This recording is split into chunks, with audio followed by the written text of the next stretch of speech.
Ahmad yang niatnya tulus ikhlas sowan kiai mendapatkan keberkahan, berangkat membawa sebatang ketela pohon, pulang membawa seekor kambing yang gemuk.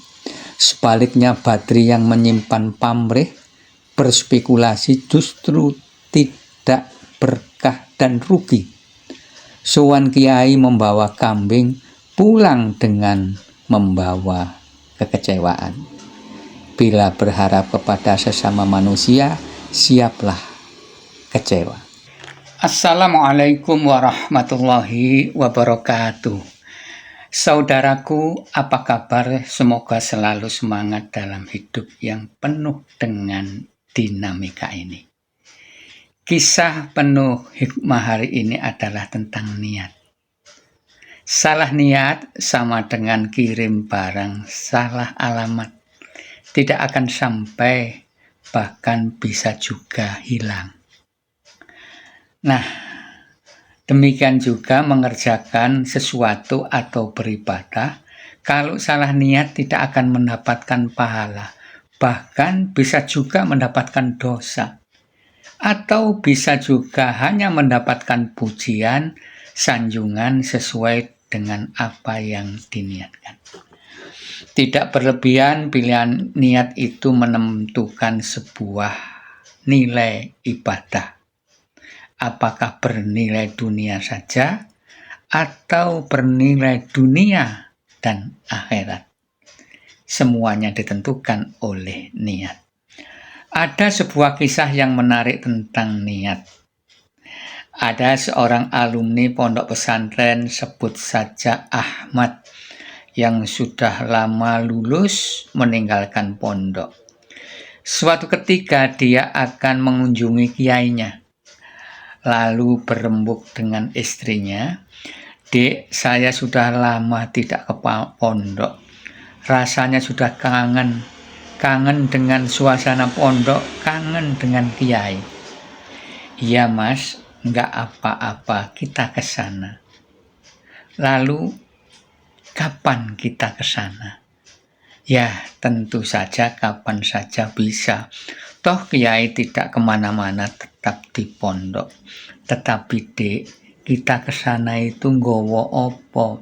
Bawa oleh-oleh apa?" Istrinya balik bertanya, "Apa ya mas?" "Buah, kebetulan sudah tidak musim. Kalau kita bawa beras kok kaku, nggak begitu pantas." Lalu Ahmad sebagai suami punya ide, kita kan punya ketela pohon atau pohon. Bagaimana kalau kita bawakan satu pohon untuk kiai? "Setuju mas, oke, itu sudah cukup." Nah, akhirnya dengan mengendarai sepeda motor yang sudah lumayan tua, mereka berdua sowan datang ke kiai. Sampai di pondok, kiai sangat gembira sekali bertemu dengan Ahmad yang sudah lama tidak berjumpa. Ngobrol kesana kemari, masalah rumah tangga, anak istri, kemudian masalah dakwah, dan juga masalah sawah Tegal yang ada di sekitarnya. Dan akhirnya Ahmad dengan istrinya pamit pulang. Kiai bingung tentang oleh-oleh yang akan diberikan. Akhirnya menemui Bu Nyai dan bertanya, "Nyai, Ahmad arep mulih akan pulang, lalu dibawakan apa?" Bu Nyai balik bertanya, "Bawa apa Kiai? Mboten gadah nopo-nopo Kiai, tidak punya apa-apa Kiai." Akhirnya Kiai berpikir dan bertemu. Ada di pojok rumah ada satu kambing, atau dalam bahasa daerah disebut wedhus. Lalu menyuruh kepada santrinya atas persetujuan Bu Nyai, akhirnya diputuskan bahwa kambing itu biar dibawa Ahmad sebagai oleh-oleh. Pulanglah Ahmad dengan membawa kambing yang lumayan gemuk, dan gembiralah sepasang suami istri itu. Sowan Kiai membawa ketela pohon, pulang membawa kambing. Betapa gembiranya Ahmad dan istrinya. Maka peristiwa itu disampaikan kepada Bakri. Dia bercerita, aku nang pondok suwan Kiai, saya bawakan ketela pohon, sakwet di luar dugaan, loh aku pulang, lah kok dikawani kambing siji lemu, kambing satu yang gemuk. Ya, itulah Kiai yang dermawan istiqomah sampai sekarang ini. Setelah ngobrol dengan Ahmad, Badri menyampaikan kepada istrinya bahwa Ahmad baru sowan Kiai dengan membawa ketela pohon dan kembali diberi seekor kambing oleh Kiai. Selanjutnya suami istri itu ngobrol panjang lebar dan akan ada kesepakatan akan sowan Kiai membawa kambing dengan harapan pulang membawa sapi. Karena Ahmad saja membawa sebatang ketela pohon, pulang diberi kambing. Maka wajar kalau kita membawa kambing mesti akan diberi yang lebih besar. Ya, paling tidak sapi. Dengan penuh semangat, Badri dengan istrinya datang ke rumah Kiai, membawa harapan yang tinggi untuk mendapatkan sapi. Sesampainya di pondok, seperti biasa, Kiai senang sekali kepada Badri dan istrinya.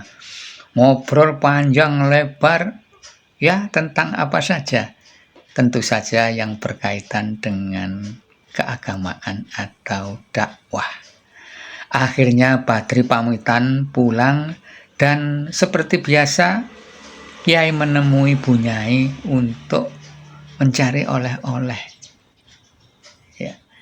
Nah, akhirnya apa? Akhirnya tidak punya apa-apa. Dan akhirnya Badri pulang itu membawa yang tidak sesuai harapan, yaitu sebatang pohon yang dibawa oleh Ahmad. Maka kecewalah Badri ketika pulang dengan harapan memberi kepada Kiai kambing, pulang membawa sapi. Tetapi apa yang terjadi?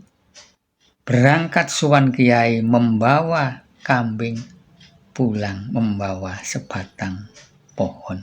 Tidak sesuai dengan harapan.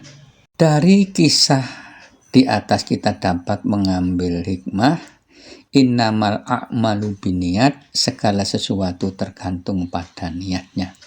Ahmad yang niatnya tulus ikhlas sowan Kiai mendapatkan keberkahan, berangkat membawa sebatang ketela pohon, pulang membawa seekor kambing yang gemuk.